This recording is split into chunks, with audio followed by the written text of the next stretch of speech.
And I know you're going to love this here, President Cosby, and then I'm done. I know what they wonder. What else can we do to them? We have tried it all. Nothing seems to work. Enslaved for 100 years, that didn't break them. Black codes, that didn't break them. Jim Crow, that didn't break them. Lynchings, that didn't break them. Mass incarceration, that didn't break them. What manner of people is this? We have tried everything, and still they rise. We have committed every possible atrocity we can think of, and still they rise. We have disenfranchised them, and still they rise. Made it illegal for them to read. They went on to be the presidents of HBCUs. Still they rise. We redlined them, and still they rise. We placed them in food deserts, and still they rise. We dropped crack in their communities, and still they rise. We divided up their families, and still they rise. We denied them adequate health care, and still they rise. Denied them reparations, and still they rise. We broke down their institutions, and still they rise. How? How is it possible that they are still standing? So I just want to start off by saying that I feel really weird doing this video, but I have to because last night God came to me and it's a lot. It's a lot. And I remembered I remembered everything as God was explaining this to me. So God explained to me that Black people are the chosen people. Why? Because Black people have had to stand up to authorities more than anyone. And if you think about what that means, standing up to authorities isn't really fighting them. It's telling them, hey, like, you're not treating me right. You're not above me, right? It's another way of saying God created all of us equally. And that's the truth. If you think about it, the government authorities, they're not above you. They're just playing a role. They're wearing a costume. But true freedom, which is what we were created with, is such that everyone is on an equal playing field. If you removed the systems, the government, we're all equal. No one is above you. No one is below you. And so that's why Black people are the chosen people, because they've had to do that more than anyone. And what else was I shown? Man, there was so much, you guys. But they showed me why Black people love Jesus is because Jesus doesn't need praise. Jesus just came as a messenger, as God, to tell people that Black people are the chosen people. Basically, Jesus came here to tell the people. He didn't want any credit. He just wanted to tell people Black people are the chosen people. So, yeah, I remembered all of this last night, and it was a lot. But that's what's happening today. Sorry, there's one more thing that God told me last night that I almost forgot. God told me that Jesus's soul is like black. It's like a Black person, because Jesus stands up to authorities too. And so the soul of Black people and the soul of Jesus is the same. And so Jesus comes as a messenger to tell the people, trust me, I don't know why I'm the one getting this information, but Jesus comes to tell the people that Black people are the chosen ones, that their soul is the closest thing to God, because God wants people to know that they're free, that that's their birthright, that your birthright is to stand up to authorities and be like, hey, you're not above me. We're brothers. Like, we're the same. We're equals. So yeah, that's all. I love you. So I was raised that Black people were God's favorite and they were the superior race. And it was interesting to be raised with that mentality, because I think it's different than a lot of how other white people were raised. And I do believe that if more people were raised this way, the world would be a little bit better of a place, and maybe we can get along a little bit nicer together. Obviously, there's pros and cons to everything. So I would love to discuss the pros and cons of what it was like to be raised with this mentality, as well as like what you think about it and what you think we should do going forward to raise the next generation of children who are carrying the future for us. So how this mentality came about, I was really quizzical and curious as a child and very outspoken. It's interesting to look back now that we're in this ginger talk right now. I'm kind of reliving a few of the silly little traumas that we face as gingers. And I noticed that I was more outspoken between the ages of 0 and 8. And once I started getting really made fun of as a ginger, I kind of lost my voice and I wasn't as brave or outspoken, and I was shy and timid. So it's kind of interesting to have that realization now, so many years later. Anyway, back to the important topic here. The way that this mentality was brought onto me was as I said, I was very outspoken, and I was quizzical and curious as a child. So before the age of 6, I asked. Hello, brothers and sisters. I'm hoping that you're doing great from wherever you're watching me from. In this video, we're going to be talking about Black resilience. Yes, this is one of the most profound superpowers that God has ever given a Black person. And I understand sometimes not all of us gets this, because through history and through what Black people have gone through, this is all known. It's in the internet, it's in the history. Everyone knows this. And there is majority of the parts that we've heard about ourselves are negative things, but we don't get to see that bright part that any other race will want to have, and that's Black resilience. Remember, Black resilience is one of the most remarkable forces in human history. This is because, yet one of the most looked down upon races, we are still rising, and we are showing the world that despite anything that you throw at a Black person, they'll still rise up. And this is out there in history, and we have seen this. It pains me as a Black person who has seen the light, as a Black person who understand that indeed this Black resilience exists. It's that you get to realize that majority of us, we are filled with a lot of negative things. And even the world has taught us to even hate ourselves. And sometimes you can go out there, see a Black person gang against Black people. I mean, Black on Black. This is something that's been happening. And through all these still proves, all this shows that we still don't value ourselves as people, or we don't value ourselves as Black people without knowing the power that we have. Now, that's why I'm saying Black resilience is one of the most remarkable forces in history. Born out of centuries of unimaginable struggle, yet consistently transforming pain into power. Remember, from slavery to colonialism, from Jim Crow to systemic racism, to today, Black people have endured structures designed to break their spirit, erase their culture, and they deny their humanity. Yet, rather than disappearing under this weight, they have risen time and time again, proving that resilience is woven into the fabric of their collective identity. The resilience is not just about survival. It is about the ability to test, to create, to adapt, and to envision freedom, even when society insists on change. So I want us to watch this video. It is really, really moving, seeing Black people sharing. And this has made a lot of people get worried when they contest against Black people, because in some way or somehow, Black people will always sprout out despite all the negative things that is being pushed against them.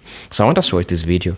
I'll be back, and then I'll be sharing my thoughts at the end of it all. I'm your host and presenter, Genok Stories. But until then, let me see you after this video. I'll be giving my critical analysis in regards to this. So let's watch the video. I'll be back. Asked my mom, why do we call them Black people when they're more different shades of brown? And I asked her, why do people treat them differently or call them names? Like, what does this mean? Why is this happening? And how do you explain race and racism to a child that is under the age of 6 in a way that they can understand? Because obviously they're not going to be able to comprehend or grasp the entirety of the depth of what racism really truly is. So how do you explain that to a child? She knew that I loved my brownies and my cookies baked a little bit longer than you're supposed to, because the crispy edge of the brownie was always my favorite. And I loved when the chocolate chip cookie was a little bit crispy on the outside and a little gooey on the inside. And that was the perfect way to bake the cookies and bake the brownies. So she used that analogy. And yes, it sounds crazy, but as a 4-year-old child, it made perfect sense. And she used that analogy and she said, you know how you like your cookies and your brownies baked a little bit extra? That's kind of what God did with Black people. He took more time and more love into creating Black people. And that's why they're a little bit darker than you. He just baked them a little bit longer. That's how she described race to me. And she said that anybody who talks badly about them or is mean to them is just jealous. So right away, I was kind of just like completely infatuated and just in awe of Black people, because I'm like, oh my gosh, what is it like to be God's favorite? What is it like to, just be loved a little bit more from God? Like, I just thought it was incredible and amazing. And so I always just gravitated towards Black people because I was like, oh my God, like they're so lucky. Do they know how lucky they are? Like, how cool is it that God spent a little bit more time on them? I was fascinated by it. And I want to try and explain to you all what's going on. White people. This is for white people. I want to try and get through to you and make you understand, because a lot of these pieces didn't click till I was 50 years old, because they've been so diabolical. The powers that be have been so diabolical that you can't overtly see what they've been doing. It's all been done under the guise of this, that, and the next, in the guise of capitalism. Now here's the thing. When I didn't realize, my grandpa used to tell me I could have went to college, but I couldn't afford the books. Well, in 1964, the Civil Rights Movement, Black people were allowed to go to college now. So they started going to college, and it was free. But the white supremacists said, oh no, they can't have college. And that's why you have big ass student loans now, because they couldn't let Black people go to college. Do you see? Under the guise of capitalism. Are you angry yet? Go look up your student loan, how much you owe. All right? It's because they couldn't let Black people go for free. So now we all gotta suffer. When they take it from one person, they take it from everybody. Do you remember the racial profiling since the inception of the police? How they racially profiled Black people?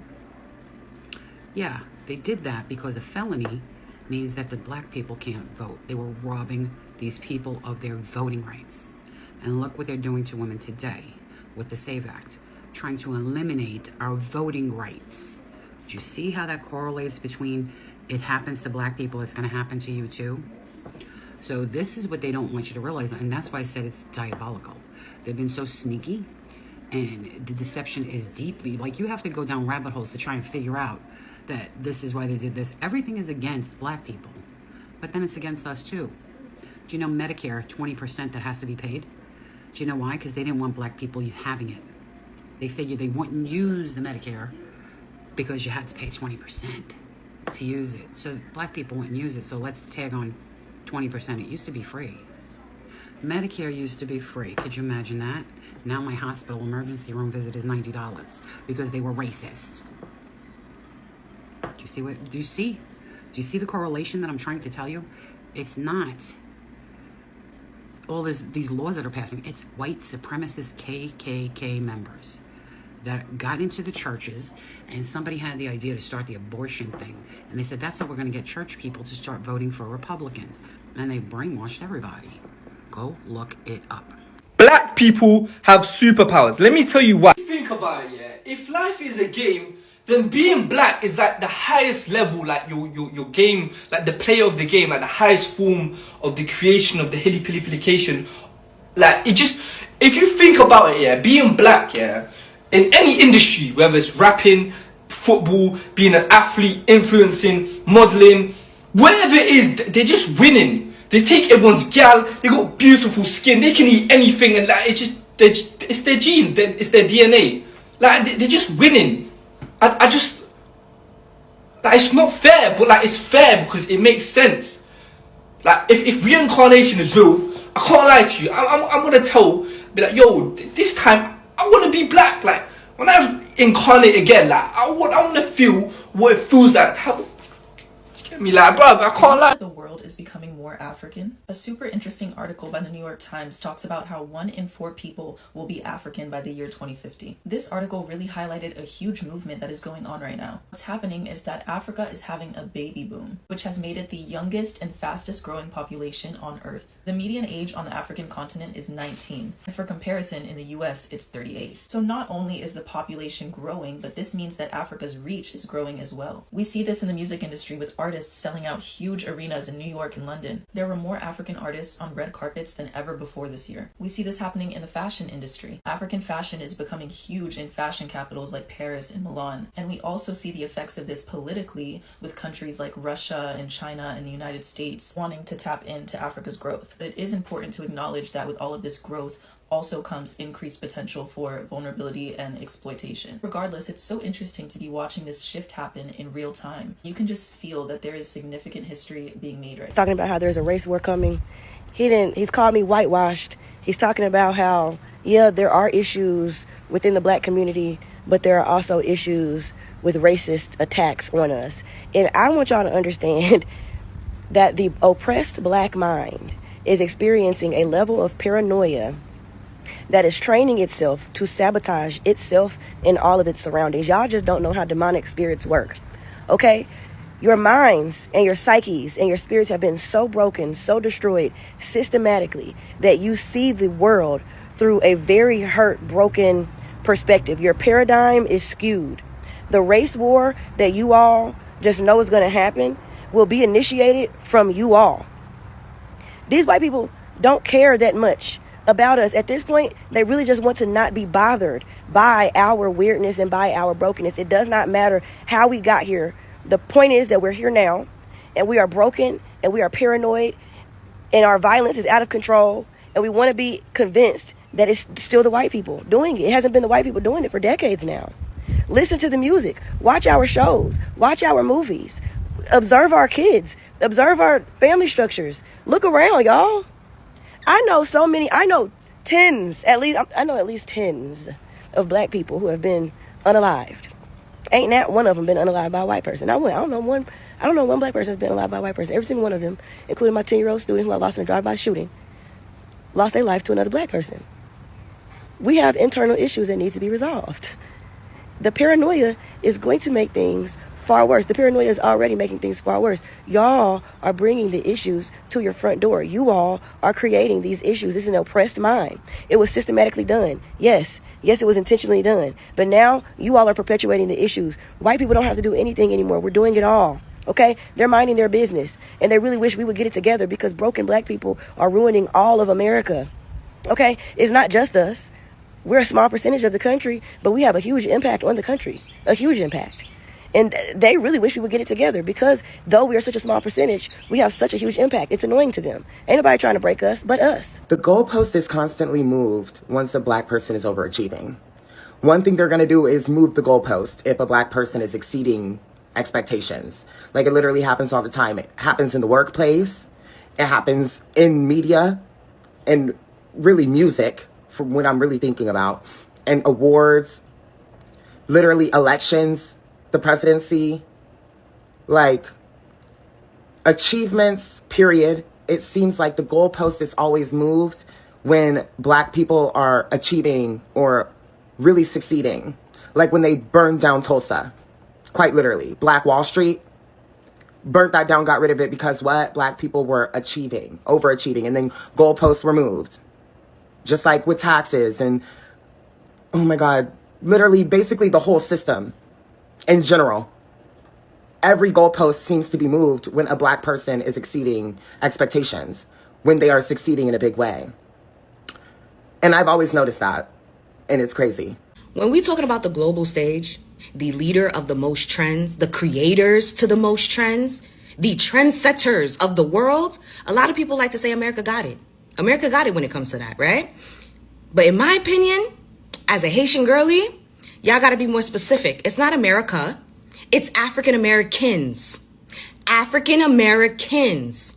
And we're not talking about the people who patented the trend. Because if we're going to be honest, a lot of our trends derive from Africa. The roots are in Africa. We're talking about the people who make it pop. We're talking about the people who put their little spin on it, and it's their little spin that the rest of the world wants to copy. All of that belongs to African Americans. Give them their credit. Now, I say all of that in response to the current controversy that's surrounding a very popular streamer. His name is Kai Cenat. He's of Trinidadian and Haitian descent. And in one of his past streams, he took to get into the chat and explaining that his belief was that African American and black people did not have any culture. Obviously, we could tell that that is a very ignorant statement. But one thing that was actually starting to get under my skin was a lot of you Caribbean kids acting as though we were not all brought up on that same mindset. Acting as though we were not brought up off that same mindset. Y'all are in the comments talking about how he's so ignorant. And while a lot of us, me included, we re-educated ourselves. We reconditioned ourselves. Just like they heard bad stuff about us, we heard bad stuff about them. And if you just take away the African part and everything that Kai was saying, he's correct. Especially when we're talking about the Americans that are descendants of pilgrims. The American people who are the descendants of the pilgrims, the British pilgrims that came over here, They do not, in fact, have any culture. He wasn't wrong. He was wrong when he said African Americans, and it was ignorant on his part. Let's be honest. Like I said, African Americans are the trendsetters of the world. They are. Even if something was already going on, the minute an African American person gets their hands on it, they make that shit fire every single time. Like, you got to give credit where credit is due. Right now, I live in Brooklyn. Flatbush. My lingo, African American. African American. My style, African American. You feel me? You feel me? Like, African American. Everything. A lot of the things that they do, soul food, that came from slaves having to turn scraps into fucking 5-course meals. You feel me? 5-star course meals, to the point where now chitlins is considered a delicacy. Y'all was literally feeding these black people here in America shit, and they turned that shit into gold, to the point where now it's a fucking delicacy. This is what I mean by African American people are the fucking trendsetters. Like, we gotta give credit where credit is due. They are. But please stop acting like, especially to the Caribbean kids who have now grown up, if you're a millennial, do not act like you wasn't taught that same type of rhetoric growing up. It's now that we've gotten older, we realize it's not the African Americans. It was never the African Americans. It's the Americans that are of British pilgrimage fucking descent. They are the ones that have no fucking culture. But the African Americans, oh baby, they got it. They got it. Say the weird thing. People are desperately seeking realness. Black Americans, descendants of those who survived the transatlantic slave trade, hold a unique spiritual, genetic, and historical position in this awakening. Their existence is proof of resilience against some of the most intense spiritual warfare ever waged on a people. But beyond survival, they are key activators in shifting the collective frequency. Carriers of the ancient codes, Black Americans are direct descendants of civilizations that held deep esoteric knowledge, Kemetic Egyptian wisdom, Dogon cosmic knowledge, the Ethiopian and Moorish mysteries, and indigenous West African spiritual systems. The forced displacement and oppression attempted to sever this knowledge, but it remains encoded in their DNA, waiting for reactivation. Many Black Americans are now experiencing spontaneous spiritual awakenings, past life recall, and ancestral visitations, signaling that these codes are coming online again. The alchemists and timeline healers. The Black American experience is a microcosm of Earth's trauma and potential rebirth. Enslavement, oppression, and systemic control mirror what humanity has been subjected to at a planetary level. But alchemy, the ability to transmute suffering into wisdom, creativity, and power, has been a defining trait of Black American culture. This alchemy is a crucial aspect of ascension, turning density into light. Through music, art, spirituality, and even movement, such as the Harlem Renaissance, civil rights, Afrofuturism, and now a mass spiritual awakening, Black Americans continuously bend reality and shape cultural consciousness on a global scale. Liberation frequency holders. The Hopi prophecies speak of the return of the red race, indigenous peoples, and the rise of those who were once oppressed as leaders of the new earth. Many indigenous traditions recognize Black Americans as part of this prophecy, as carriers of the liberation frequency. Their journey has been one of the external and internal enslavement. Their journey has been one of external and internal enslavement, and now they stand at the threshold of reclaiming their sovereignty. By doing so, they help to dismantle the energetic structures of control that have bound humanity. Gatekeepers of sound and vibration. Sound and vibration are primary tools in shifting consciousness. Black Americans have historically been keepers of transformative sound, from spirituals and blues to jazz, hip-hop, and beyond. These are not just genres, but forms of spiritual technology that encode resistance, elevation, and timeline shifts. The awakening will involve an activation of new frequencies, and those attuned to sound, like singers, musicians, poets, orators, will be at the forefront of this energetic shift. Masters of duality, integration, and esoteric thought. True mastery comes from integrating opposites, light and dark, past and future, suffering and liberation. The Black American soul experience embodies this integration, having been forced to navigate both deep ancestral pain and immense creative and spiritual power. This is why Black Americans are often at the center of global movements, setting energetic blueprints that others unconsciously follow. Where do we go from here? The Fibonacci spiral timeline represents the artificial matrix, one of forced cycles, karmic entrapment, and illusion. The crystal spiral timeline represents organic ascension, divine will, and sovereign consciousness. Right now, these two spirals are separating, meaning individuals and groups must consciously choose which reality they align with. For Black Americans, this means shedding generational trauma and programming that keeps them in loops of oppression, fear, or inferiority, reclaiming their spiritual heritage beyond colonial religions and distorted teachings, understanding that their power is not in reaction but in creation, choosing a new paradigm rather than fighting against an old one, activating their unique role in the awakening, whether through spirituality, leadership, artistry, or community building. Listen, some of y'all gonna look at this and be like, this guy is cocky. I don't care, that's your business. Being Black is my biggest flex and will always be my biggest flex. Bro, I don't think y'all understand, bro. There's a certain pizzazz, there's a certain je ne sais quoi, there's a certain quality that Black people have that it cannot be replicated nor duplicated. I know you're not supposed to look at yourself as being superior to anybody, and I thank God for continuously helping me be able to work on that. But I damn sure don't look at myself as being inferior to anybody. Are you crazy? And before you know it, catch me in a place where there's not a lot of Black people. Oh yeah, I'm about to really give y'all a show. And I don't even gotta do much. Let me just pull up in there, bro. I wish some of y'all would just follow me around for like 30 minutes and you will see, bro. But it's hard for me to verbalize. I don't walk into any place looking at myself as beneath anybody. I don't care who you are. But I respect everybody across the board. I don't care how rich you are, what your title, or I don't care how poor or whatever. I respect but I'll be damned if you think I'm going to put myself as somebody beneath you. Are you crazy?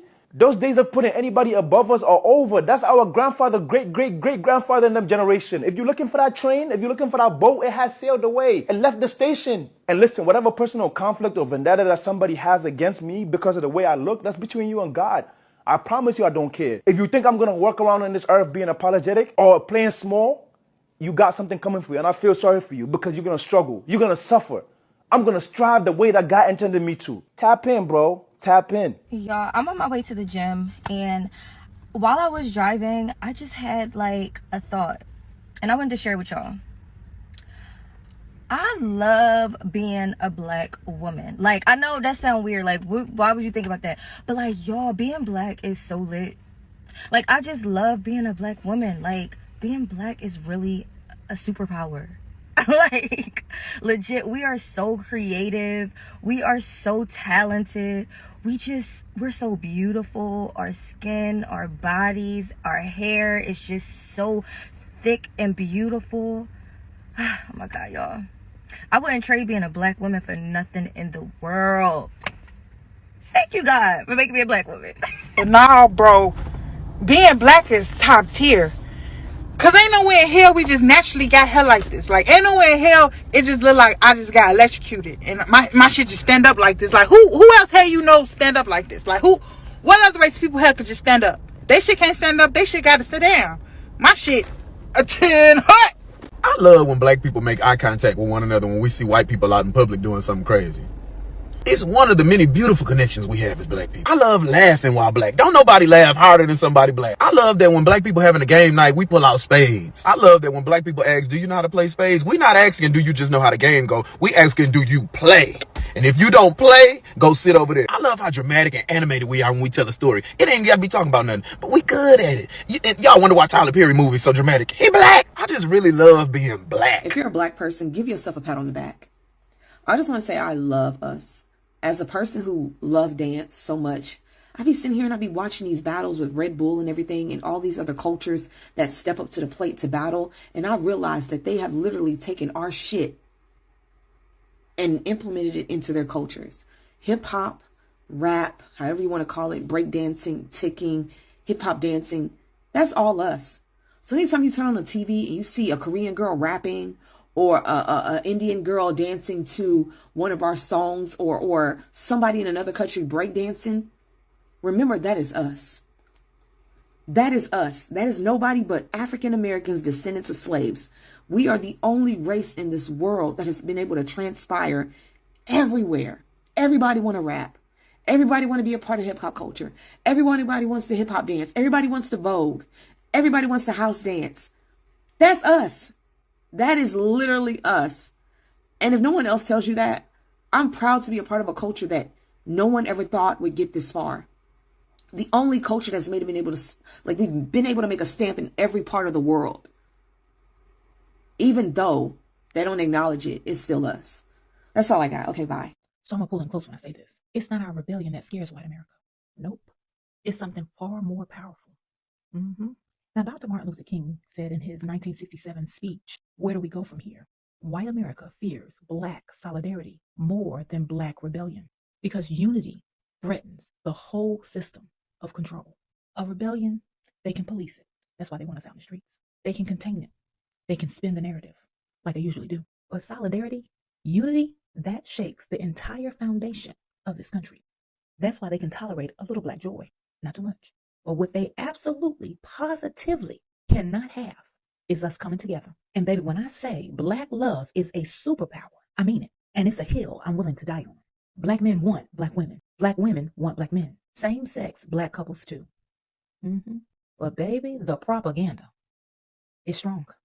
And it's strong for a reason. Commercials, movie storylines, athletes, entertainers, all of it. Carefully crafted to disrupt our bonds. Did y'all hear Kendrick Lamar when he said, turn the TV off, turn the TV off? We have to stop believing the hype. Baby, they know. And they're praying and hoping we don't figure that thing out. Because Black partnership, Black unity, it starts at home. And when the home is strong, the community is strong.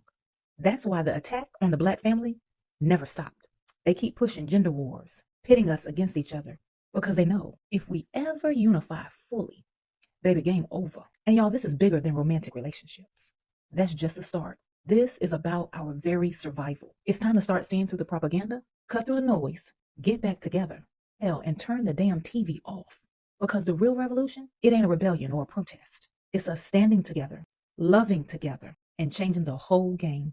Happy Black History 365. And I'll see you next time. Hello, brothers and sisters. Welcome back to the channel. I'm hoping that you're doing fine. You're doing great from wherever you're watching me. I would like to say that the roots of Black resilience can be traced back to brutal experiences of enslavement, torn from their lands, languages, and families. Africans in the Americas were subjected to conditions meant to dehumanize them completely. Yet, they still built new homes, preserved African traditions in hidden ways, and even developed new cultural expression such as spirituals, folktales, and coded messages of hope. The resilience was not passive. It was active resistance, whether through outright rebellion, subtle acts of defiance, or the ability to keep the humanity intact despite the daily attempts to strip it away. So that's what really happened. And I think you need to understand the concept that despite the missionaries coming and showing Black people the light, I feel like they came with some darkness.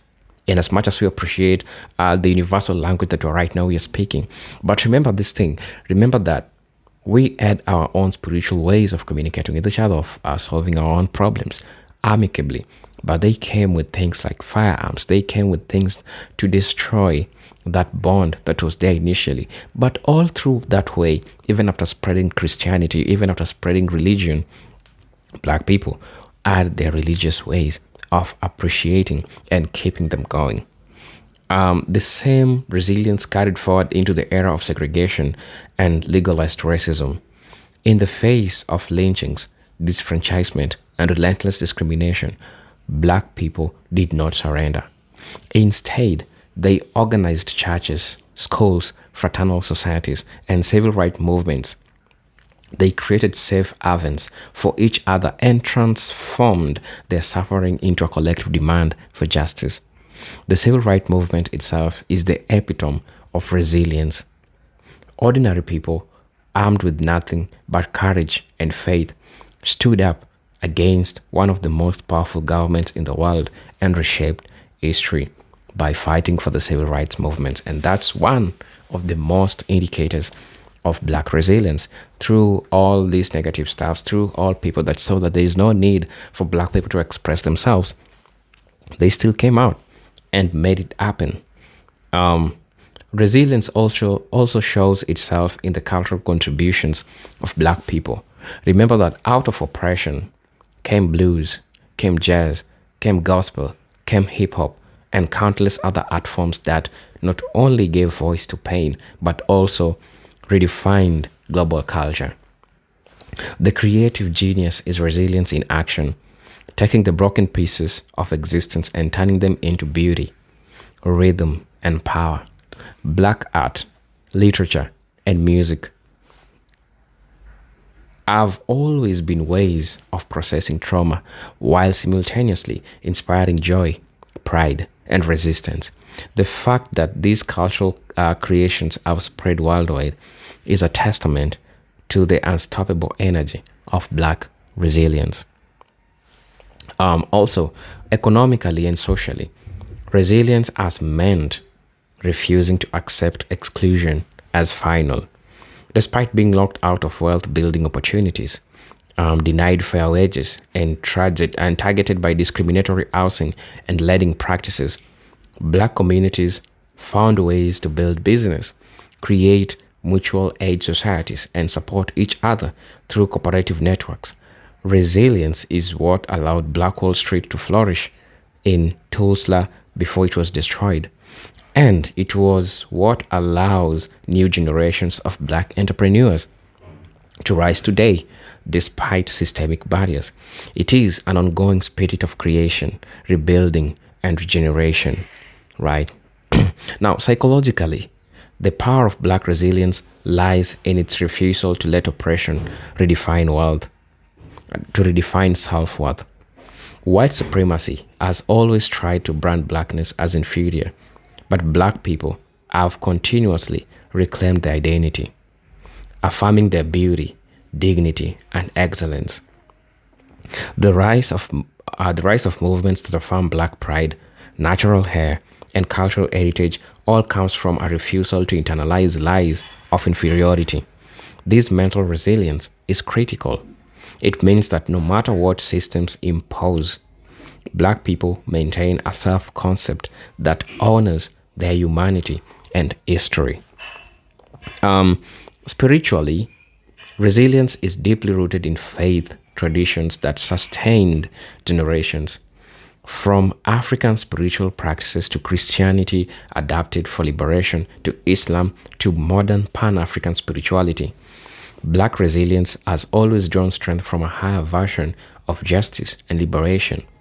The spiritual grounding gave enslaved Africans hope, gave civil rights marchers courage, and continues to sustain communities facing police violence, facing poverty, or systemic neglect today. It is resilience that is both earthly and transcendent, rooted in both survival and vision of ultimate freedom. Even in the face of modern challenges, mass incarceration, systemic poverty, racial profiling, and cultural appropriation, resilience is what ensures that Black people not only endure, but lead in movements for justice. The fight against police brutality, the rise of Black intellectuals, and the global recognition of African cultures all shows that attempts to suppress Black voices only amplify them. Each attempt to silence or to destroy Black people has produced new leaders, has produced new movements and new forms of resistance. What even makes Black resilience so powerful is that it is the collective as well as individual.